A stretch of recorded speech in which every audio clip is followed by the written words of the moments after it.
Les maisons et les immeubles ont continué à s'effondrer tout au long de la nuit sur les habitants de l'ensemble de la bande de Gaza, où Israël poursuit sans relâche ses bombardements massifs, faisant à chaque fois des morts et des blessés parmi les familles, qui peu à peu se regroupent dans des appartements ou des maisons encore debout, obligeant jusqu'à une centaine de personnes à se tasser dans des espaces très réduits. Les églises de la ville de Gaza, qui abritent des réfugiés chrétiens et musulmans, n'ont pas été épargnées. La très ancienne église orthodoxe a été bombardée hier soir. Quelques 400 personnes s'y étaient réfugiées, en majorité des familles chrétiennes palestiniennes qui, comme leurs compatriotes musulmans, refusent de quitter leur terre, comme en a témoigné Ibrahim devant les caméras sur place.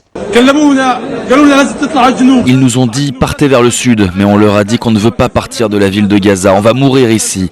Alors ils ont lâché une bombe directement sur l'église avec 385 personnes dans un bâtiment de 2 étages totalement détruit.